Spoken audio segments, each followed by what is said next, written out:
Good morning বন্ধুরা, সবাই কেমন আছে? করছে সবাই খুব ভালো আছে, আমিও খুব ভালো আছি। তো বন্ধুরা, কালকে ভীষণ জ্বর এসেছিলো যে, তো দেখো আমাদের কাছে কত আম করেছে। তো বন্ধুরা, আমি মাকে বলেছিলাম যে আমি সত্য আর আমের চাটনি বানাতে আনতে, তাই জন্য মা এখন কাটতে বসে বলেছে সব কিছু। মা, তুমি এগুলো দিয়ে কি করবা? এগুলো আম দিয়ে আচার করব। কি কি আচার করবো একটু বলে দাও বন্ধুদের। এটা করব আমের আচার, আম কাসুন্দি দিয়ে। এটা করব আমসত্ব, আর এটা করব আম তেল। আর ওই কটাতে আম তেল হয়ে যাবে? যাবে দিদাবাড়ি। এতগুলো যাবে? হ্যাঁ, ভাবলাম তোমার সাথে একটু শেয়ার করে নিই।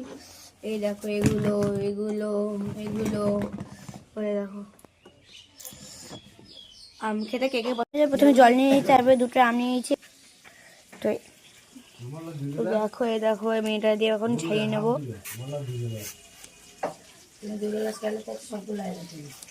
তো বন্ধুরা দেখো, আমার কাটটা দুটোই হয়ে গেছে। দেখো কি করবো এবার আমি। তো বন্ধুরা দেখো, আম কাটতে কাটতে আমাকে করতে করতে দেখো মা কি বানালো, শেষ হয়ে গেল। তোকে একটুখানি শেয়ার করলাম একটু। এগুলো হলো ছাতু। তো কার কার ছাতু খেতে ভালো লাগে, পেঁয়াজ কাঁচা লঙ্কা দিয়ে কার কার ছাতু খেতে ভালো লাগে, আর আমার তো একদমই ভালো লাগে না। তো বন্ধুরা দেখো, আমার আম কাটা কমপ্লিট হয়ে গেল। দেখো, প্রথমে দিয়ে দিচ্ছি বিট নুন এতটা, দেখো লাল লাল করে লঙ্কা, দেখো এবার চিনি দেবো। দেখো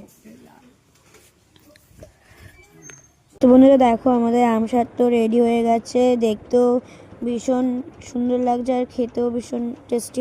তো হ্যালো এভরিওয়ান, সবাই কেমন আছো, কী করছো? আশা করি খুব ভালো আছো, আমিও খুব ভালো আছি। তো বন্ধুরা, আজকে আমি যাচ্ছি মামা বাড়ি। কালকে রাত্রে ভীষণ ঝড় হয়েছিল বলে আমাদের কাছে সব আম পড়ে গেছে। তো এই আমগুলো নিয়ে যাচ্ছি এখন আমি মামা বাড়ি। তো পেছনে আমার দাদা বসে আছে। তো দেখো আমাদের স্টেশনে এখন দুপুর 12টার সময় আমরা যাচ্ছি, কাকদ্বীপের স্টেশনে বসে আছি। তো বন্ধুরা, আমার দাদার পাশে বসে আছে, তো আমি ট্রেন চলে এসেছি বন্ধুরা, আবার বাই।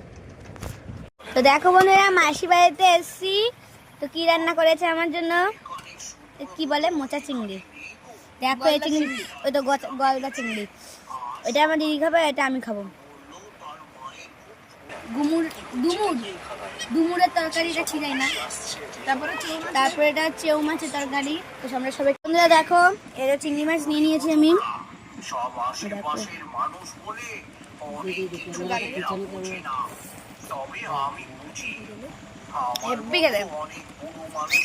তো কে কে খাবে চলে আসে তাড়াতাড়ি। দেখো এই দেখো, আমার তো ছোট বন্ধুরা এখানে বৃষ্টি পড়ছে, আর তোমাদের ওখানে কাদের কাছে বৃষ্টি পড়ছে একটু কমেন্টে জানাবে। দেখো এই দূরে দাঁড়াও, আরেকবার দেখাচ্ছি। জবাবদিহি তো আমাকে করতে হবে। আরে আমি তোমাকে এতবার করে বললাম সাবধানে কাজ করতে, শুনলে না। এই পাখিটা আমার দিদি পোষে। ভাই ঠোকর মারিস না আবার, আমাকে এক্ষুনি হাতে ঠোকর মারলো এই জায়গায় খাচ্ছি। ওখানে দেখেছ কথা বলছে মা। হ্যাঁ মা, মা, মা,